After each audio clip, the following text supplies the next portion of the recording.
Monsieur le conservateur général, un grand merci de votre accueil. Voilà, on vient parler un peu de Saint-Leu-d'Esserand, qui est une ville qui est très proche de Creil, qu'on connaît bien, auquel on est attaché, qui est riche sur le plan archéologique, et sur le terrain de laquelle a été découvert ce torque très particulier, qui est désormais chez vous, à la Bibliothèque nationale. Alors, avec nous, Monsieur Rigaud, qui est archéologue de la Société archéologique de Creil et qui a beaucoup œuvré pour la découverte de notre histoire ancienne. Voilà. Histoire ancienne, d'ailleurs, qui est très, très riche dans l'Oise. Sans doute, c'est une banalité en France. La France est très riche sur le plan archéologique, je crois, d'une façon générale, mais l'Oise n'échappe pas à cette règle. Donc, la Société archéologique de Creil a fait beaucoup de découvertes, et en particulier un trésor qui est désormais célèbre, et dont le découvreur est M. Rigaud lui-même. Mais nous ne sommes pas ici pour ça, nous sommes ici pour ce torque, voilà, très particulier, auquel on n'est pas habitué finalement. Les torques sont plus petits habituellement, constituent le plus souvent des colliers. Voilà, donc on vient vous demander un peu votre point de vue, comment vous l'avez acquis et quelle place vous lui accordez dans votre musée. Eh bien, tout d'abord, je vais dire à mon tour mon plaisir de vous accueillir ici, dans ce bureau, dans mon bureau, enfin dans mon bureau et dans celui qui a été le bureau de tous les directeurs du département depuis l'installation du cabinet en 1914, dans ces lieux. Et donc, à la place que j'occupe, il y avait Ernest Bablon d'abord, j'en passe, Dieudonné, Georges Lorider, enfin des noms très illustres. Alors, sur ce torque, effectivement, que vous avez sous les yeux, il est là depuis très longtemps, puisque nous l'avons acquis en novembre 1843 d'un monsieur Parguez, dont je pense qu'on en saura plus tout à l'heure grâce à monsieur Rigaud. Et nous l'avons payé, je peux vous dire le prix, nous l'avons payé 1000 francs.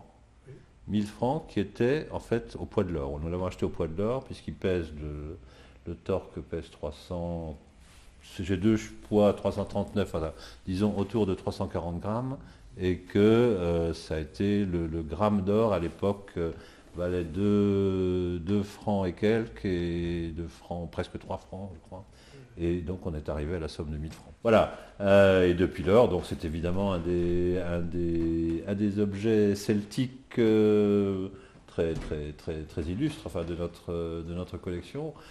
Et depuis que nous avons un musée permanent, évidemment, il est montré au public, et c'est un objet qui nous est régulièrement demandé pour exposition à l'extérieur. Et comme c'est de l'or, c'est très facile à prêter. Ça n'a pas. Je veux dire que si tous les objets que nous conservions ici étaient en or, nous n'aurions aucun problème de conservation. Ça ne se fatigue pas. Voilà. Donc ça, vraiment, ça ne pose. Il n'y a pas d'oxydation, il n'y a pas de. Bref, c'est très commode. Les objets en or sont très commodes. Voilà ce que je peux dire moi sur cet objet qui est évidemment qui est important. À l'époque, quand on l'a acheté, il n'était pas indiqué qu'il venait de Saint-Leu-d'Esserand, puisque nous avions noté qu'il avait été acheté à Nogent-les-Vierges. À Nogent-les-Vierges. Mais là encore, vous allez nous apporter des précisions sur cette indication fautive. Bon, la datation, M. Amandry, est-ce que... La datation de cet objet. La datation de cet objet... Là, c'est là qu'on va s'amuser. D'accord. Parce que tout à l'heure, M. Amandry parlait d'objets celtiques. Voilà. Et alors, le premier qui a dit cela, c'est son prédécesseur, un certain M. Lenormand. Lequel, Charles ou François? Ah bah attendez, bougez pas, je dois voir ça quelque part. Charles. Charles, non. Ouais. C'est lui qui l'a reçu. J'ai la description par Aubigan. C'est lui qui l'aurait reçu. En 1843, oui, c'était lui le... Et alors, il a eu un réflexe assez bizarre. Il s'est écrié, paraît-il, voilà un bijou qui contient bien des Philippes. Les Philippes, c'est votre truc aussi, hein?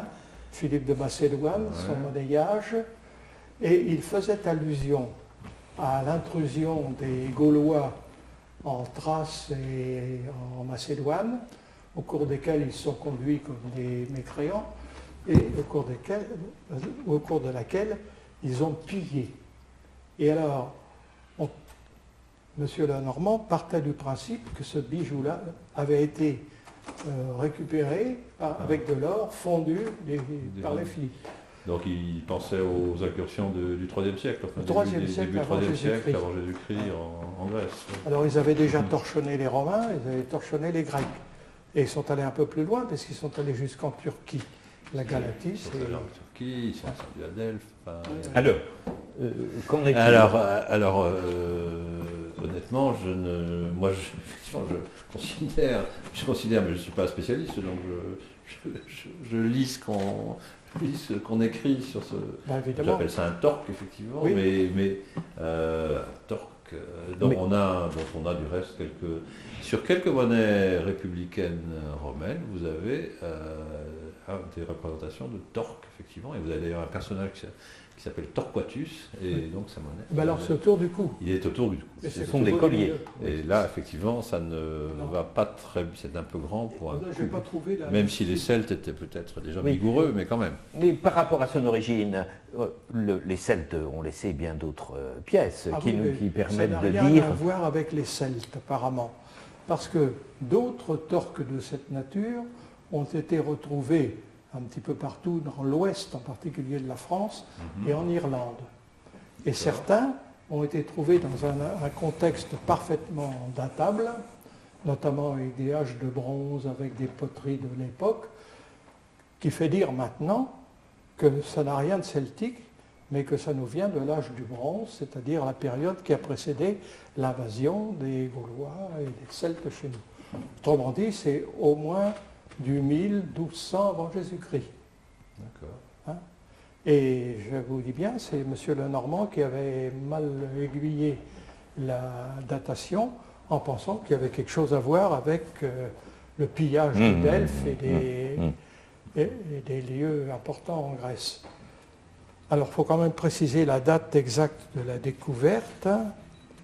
Il a été 1843, vous parlez? 1843, très exactement, le 10 mai. Alors, vous voyez que les tractations ont duré un bon moment, parce que de mai en novembre, oui. Donc, ça fait près de 6 mois. 6 mois. 6 mois. Alors, ce qu'on en sait, c'est que les ouvriers qui ont trouvé ce bijou ont dû commencer par le détordre, et ils s'en sont servis pendant quelque temps comme anse de seau, paraît-il. Jusqu'au moment où M. Mercian, qui était un gros industriel de Montaterre, forge de Montaterre, a eu vent de cette découverte, qu'il a alerté M. Oubigan, qui était un archéologue déjà connu dans le monde des archéologues, et c'est tous les deux qui se sont intéressés à ce bijou, qui sont parvenus à le faire comprendre aux ouvriers qu'il n'était pas fait pour être pour ce rôle-là, et qui ont réussi à le racheter. Alors les 1000 francs, pratiquement c'est ce qu'on nous dit. Hein. Les ouvriers ont reçu la moitié, 500 francs, qui était légal, et le propriétaire du terrain, M. Parguez, effectivement, a reçu aussi sa part de 500 francs. Et l'histoire dit que c'était un bienfaiteur de l'humanité, ce brave homme. Il a fait, avec ses 500 francs, construire l'escalier qui existe toujours entre le haut de Montaterre et l'église de Montaterre, le cimetière. Ça existe toujours, ça. C'est ce qu'on peut dire de cette découverte. Oui, alors donc pour la datation, il y a débat sur cette question, si je comprends bien. C'est âge du bronze. L'âge du bronze. Alors l'âge du bronze, c'est élastique. Hein. Ça a duré 2000 ans, cette histoire-là. Mais le fait qu'on retrouve la même chose en Irlande en particulier incite à penser que c'est bien de cette époque-là, parce que l'Irlande était, paraît-il, riche en or. Alors, quelque chose aussi qui prêche en faveur d'un autre métal que celui des Philippes, c'est les 745 millièmes, parce que vos Philippes, ils sont à 900 millièmes. Effectivement, si les Philippes avaient servi à fabriquer ensuite il serait beaucoup plus chargé 980, plus de 90% d'or, oui. Donc j'ai pris votre dictionnaire pour vérifier. Oui. Et alors, on connaît de ce type d'objet à cet âge-là, à cette époque. Ah oui, absolument. Les torques existent et donc ce type d'alliage, y compris le revêtement d'or, existe. C'est pas un revêtement, c'est un alliage. C'est un alliage. Oui. Alors je suppose que le complément, c'est du bronze, c'est du cuivre. C'est difficile à dire. Ah, c'est difficile à dire. Ouais. Et alors, il y a deux documents principaux qui parlent de ça. La Société académique de l'Oise les a publiés. C'est tout d'abord le récit par Houbigand de la découverte de ce trésor. Et puis j'en ai un autre plus récent qui a été publié aussi, je crois. Ah, il a été publié à Caen par un certain comte Olivier Costa de Bourgard, que tout le monde a oublié. Mais alors celui-là, il va dans le sens que je vous dis. Ce n'est pas celtique, c'est de l'âge du bronze. Hein, et il cite des endroits où des découvertes prouvent que le milieu était réellement un milieu de l'âge du bronze et non pas un milieu gaulois. Mais si je peux me permettre, vous avez parlé de travaux. Donc pourquoi est-ce qu'il y avait des travaux dans la propriété de monsieur... Ce n'est pas des travaux anodins. On était en train de créer la ligne de chemin de fer Creil-Paris. Et alors, nous la connaissons, nous maintenant, passant par Chantilly, le viaduc de la Reine Blanche, le viaduc de la Chantilly. Mais à l'époque, les travaux qu'aurait nécessité cette voie étaient trop considérables pour qu'on s'attaque à ce tronçon. Le tronçon qui était construit à cette époque, c'est celui qui passe par Saint-Leu-d'Esserand, Précy, Boran, Beaumont et qui remonte la vallée de l'Oise. Hein. Et alors, c'est en creusant cette voie qu'on a retrouvé. Hein. Mais alors, est-ce qu'il y a un contexte archéologique? Non, justement, Houbigand dit qu'il est allé traîner ses guêtres sur l'endroit lorsqu'il a appris la chose et qu'il n'a rien retrouvé. Alors depuis, on a une petite idée de ce que pourrait être le contexte, parce que grâce aux fouilles qu'on a faites à l'Écluse, notamment, et sur la Haute-Pommeraye. Qui sont proches. Comment? Qui sont proches du terrain sur lequel a été découvert. Ils sont notamment proches de la voie pré-romaine qu'on a mise en évidence par notre scanner. Oui, mais qui reste la voie romaine, enfin qui va devenir la voie romaine. Qui est la voie romaine, oui. Qui Senlis-Beauvais. Qui ensuite a été transformée en voie romaine. Et très vraisemblablement, il a été trouvé au contact de cette voie. À l'époque, tout le monde ignorait son existence. Hein, c'est une voie romaine qui s'aboute au Decumanus de Senlis, hein, qui traverse Apremont, qui tangente Titano-Brigade d'Urvin et qui file vers le Beauvais. En traversant l'Oise, au niveau de vos fouilles. On passe à cheval. Oui. Alors ça a été trouvé au contact de cette voie, vraisemblablement. Alors qu'en déduisez-vous? Avant que ça soit la voie romaine, c'était forcément une voie... c'est une voie antérieure à l'époque. Oui. Alors vous en déduisez que c'est une production locale ou que c'est accidentel que ce torque soit ici? S'il y avait d'autres productions en or dans la région, on pourrait dire qu'il y avait une industrie quelconque, mais absolument pas. Ça, c'est un épiphénomène, hein, ça vient d'ailleurs apparemment. Ouais. Et le fait qu'on en trouve beaucoup en Bretagne et paraît-il aussi en Irlande,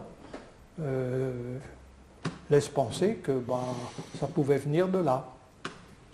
Est-ce qu'on aurait à faire une tombe? On n'en sait rien. Enfin, quelqu'un qui aurait été enterré avec Au Corée, oui, peut-être une tombe, oui, mais Hourigan n'a rien retrouvé. Ou Oui. peut-être une cache. Hein. Ils n'étaient pas tendres entre eux, apparemment, à cette époque-là. Quand il fallait planquer quelque chose, comme le trésor. En tous les cas, Voilà. c'est quand même assez, finalement, c'est assez formidable que ça ait été conservé, parce Ah, que oui. je veux dire que je pense que ces travaux quand vous créez une voie Ah bah oui. ferroviaire, je veux dire, ça doit aller vite. Et, L'intérêt, les- c'est que les les travaux eaux. se faisaient à la main. Oui, bien sûr. Évidemment. Absolument. Les absolument. pelleteuses, Oui, bien maintenant, ils sûr. t'auraient foutu Oui, ça en l'air de absolument. première. Hein. c'est vrai que Oui. Et alors, dans ce document-là, c'est assez intéressant. Il a quelques illustrations. Et là, je retrouve un fermoir de bijoux en or qui provient des dragages de la Seine et qui est déposé au musée de Saint-Germain. C'est kiff votre... Alors, on ne peut pas dire quelle est la grandeur de cet engin-là, mais c'est drôle ce cône-là. Mais qui Oui, est... le code m'a toujours semblé. Non, c'est un- Quelle est sa fonction? On n'en sait rien. Justement. Ce n'est pas la Ça fermeture. hein. doit certainement s'accrocher l'un dans l'autre. Bon, mais faut pas... C'est accroché. Hein. C'est accroché. C'est accroché, mais c'est accroché. Sommairement. Pétez le- pas. Hein.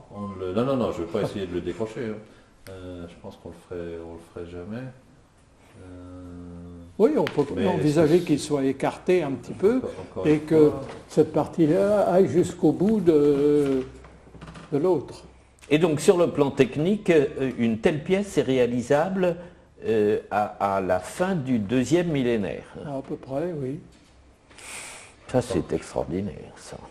est-ce que c'est pas très compliqué, je pense. Hein, c'est du, Non, bah, c'est sûr. c'est de l'or. Non, mais y c'est- compris cette pièce de fermeture. Le problème, Oui, c'est de la forge simple. Oui, oui. À partir du moment où on a un lingot, parce que c'est parti d'un lingot, hein, C'est étiré, c'est torsadé. auquel on Enfin, donne je- une forme particulière. Ah, il je suffit- ne suis pas technicien, mais a priori, C'est sûr. D'accord. ça ne doit pas être très compliqué. Mais- Non, ben non. Alors il a quand même une section particulière. Hein. Et les différents torques se différencient justement par des sections différentes, hein, selon que le lingot a été façonné comment de telle vous ou étirez telle votre fil, façon. hein, je veux dire, Ouais. effectivement, votre fil, votre. Ouais. Donc, De l'or, il n'en existe pas dans notre région. Non, Pas du tout.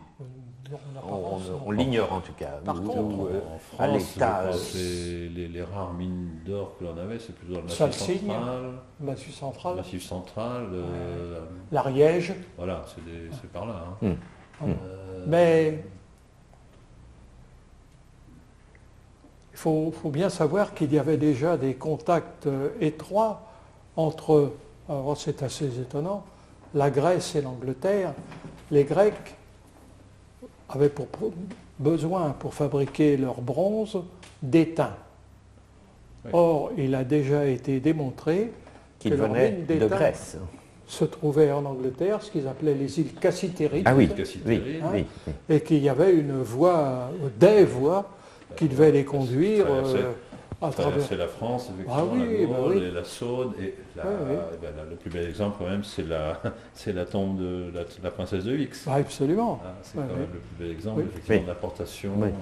Et alors, ça amène des gens comme Pierre Durvin, qui était un peu poète, à imaginer que entre Vix, justement, et nos fouilles de l'Écluse, nos fouilles de Tiverny, de Saint-Leu, il y avait une voie.